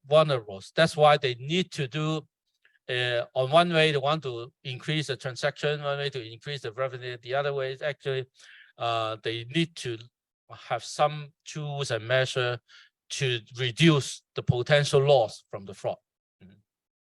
And then as the service provider, like my company, GPAC, and also the banks, actually there are two banks involved in one transaction. One is the issuing bank. Issuing bank is the credit card issuer.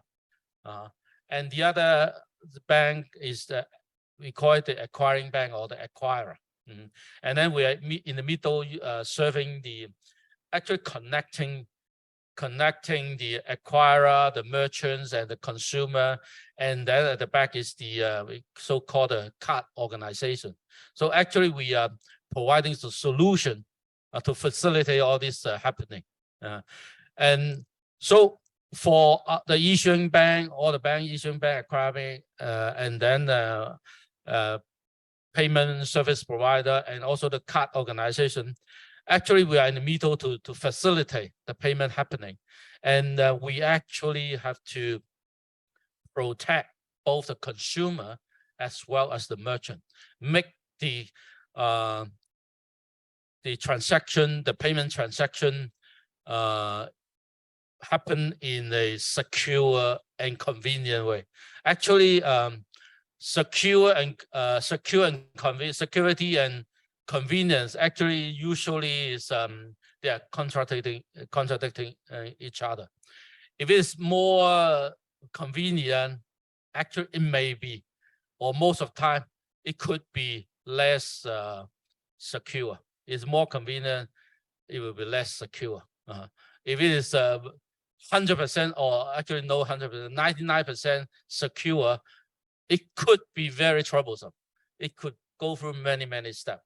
So that's a balance between that, and that's our jobs actually. The financial, the banks, the card organization, and our payment service provider. We have to balance that. Okay, I'm not going to go through deeply in all this because I could spend maybe 15-20 minutes to go through all the, when a payment transaction happens, it goes through many steps to deliver all the information. So we call it information flow and also the money flow or the fund flow. Actually, for an e-commerce transaction happen, after all this happen, there's a logistic flow as well, in order that the whole e-commerce transaction complete.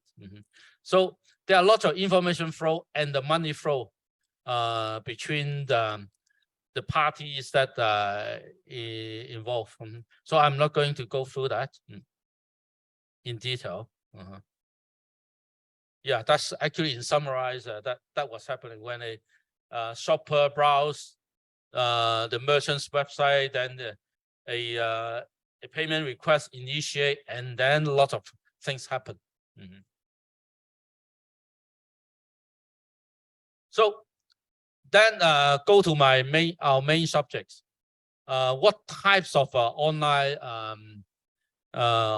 payment, online fraud that happen?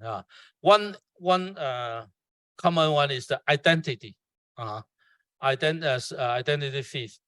That's your sensitive data. Your sensitive data has been stolen and then used for the next fraud. So that's one very common. The other common types of online fraud is the account takeover. That's even worse. That your whole information has been stolen, and then your account control was taken by the fraudster.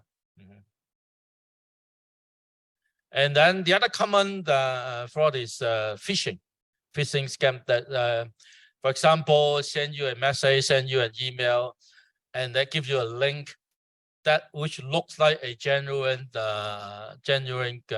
famous website, and then once that eventually it will also steal your data, but that's how they attract you to give out your data.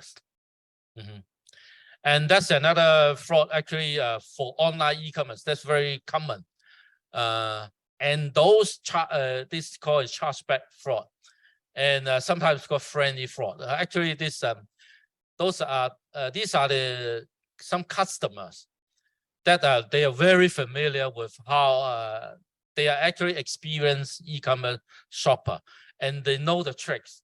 And sometimes, for example, they receive the goods and then just claim that, oh, this is not the right thing that been shipped and whatever, because it's cross-border transaction. For the cost of returning the goods back to the origin, the shipping country, actually it's very high. That's why a lot of merchants they just give in that, okay, oh, that's okay, just forget it, and then they may negotiate. Oh, I just charge you half or maybe 20% to cover some of the costs, and the shopper actually then he just pay, or he just get the goods for what he needs without paying nothing, or just pay very small amount. So these actually are made by some experienced shopper. And there's some other payment fraud, and those are usually using some technology to do that. Card generator fraud. They actually try to generate according to the rules and generate at least a long list of card, and then just trying to make payment. Actually, maybe hundred or thousands are actually invalid. But if they get one is valid, then he got the money, or he got the things that the products without paying anything. So covering those online fraud. So there are some for a merchant how to prevent all those fraud from happening. One way is the website using the strong password, not so simple one. And of course, on the communication side, they need to have the data encryption. And then now a lot of or nearly 90% or more than 90% of the website or the apps are using two-factor or multi-factor authentication. And of course, all the sites need should have the SSL certificates to make the data secure, as well as your identity of your the operator is the genuine one. And one thing in the payment industry, using the tokenization, meaning that for every transaction, actually there are no real card data and other personal sensitive information are transmitted in the transmission layer. And actually it generates a token. Token actually is just a meaningless of numbers, and then transmitting. So even though the hacker could catch the data, but it's meaningless to them. So that's another way of doing that. And then actually we recommend using some more advanced fraud decision type detection tool to do that. So the next page is actually how's the strategy and how's actually those detection tool to do the fraud prevention. For those tools, actually they do the fraud prevention in not in one stage. Actually, they have to do it from the time when an order is initiated, and then throughout the transaction, and then even after, there are actually a lot of measures to prevent the fraud. So it's firstly scan the transaction, and then score. Actually, it's usually using a scoring system for different potential fraud happening, that it have some score, and then adding up the score and then determine that how high risk is the transaction, and then finally make a decision actually to accept the payment or decline the payment, or immediately, or actually having we call it a human review on the transaction, and then to do the follow-up.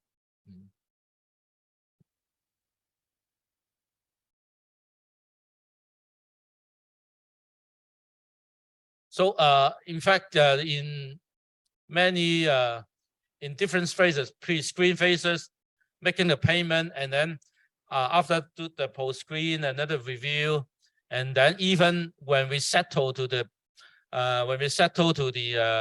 do the settlement to the merchant, we actually still doing the review.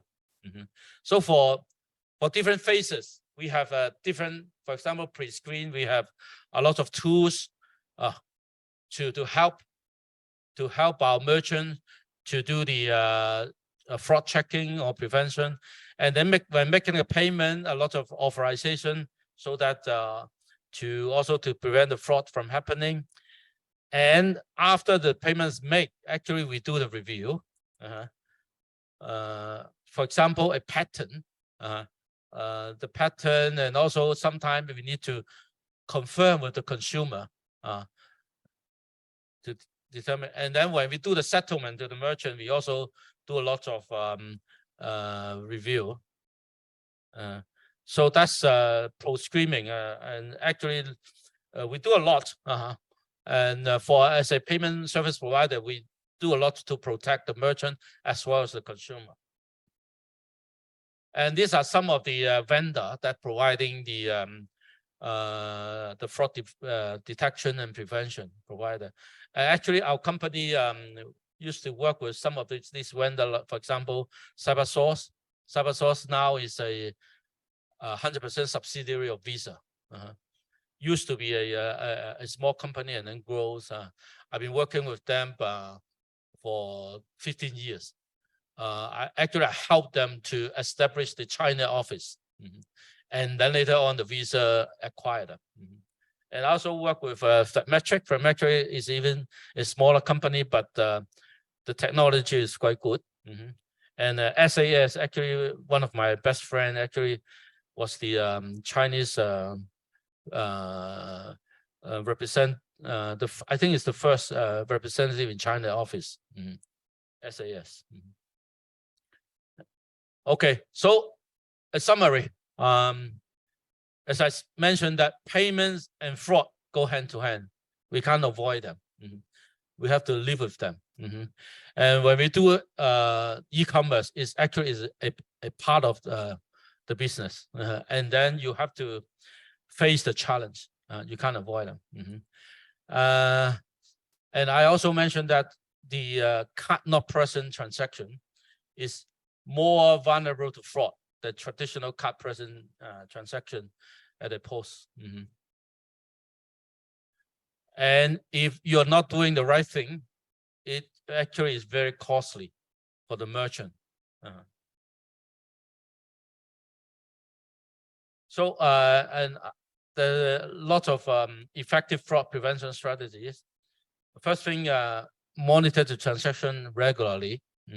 So the merchant actually have to review very regularly. And on the other hand, one of the very effective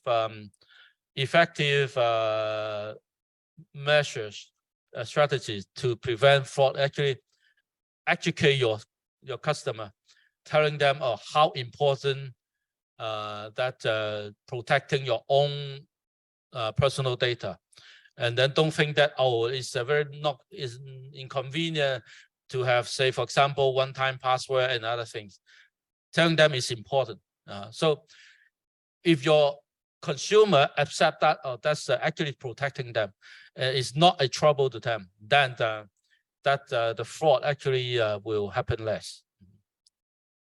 And if your transaction, so if it is possible, then limit your transaction. For example,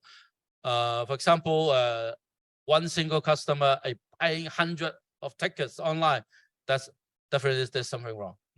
So limit number of transactions, limit the amount and other things. For example, if it is the total amount is higher than that, ask them to call the call center and then to verify a lot of other things. That will prevent that. Of course, it will it cause more to the merchants and also may cause trouble to the customer. But imagine that if that prevent a fraud from happening, that actually worth to do so. And the other thing is when you when you accept the payment, actually partner with a good payment processor, and actually, because usually a good payment processor, usually they have their own tools as well as a fraud detection and prevention provider servicing them at the back end. So actually they have kind of a double protection for the merchants. And then also should have a team that stay up to date with all the security measures, because you know, the fraudster, they are very smart. Today they are using this way, and then even the next minute, they have a new way of trying to fraud others. And last reminder, when you do the online transaction yourself, be careful, and then always safeguard your personal data to prevent from being the next victim of identity theft. Yeah, thank you.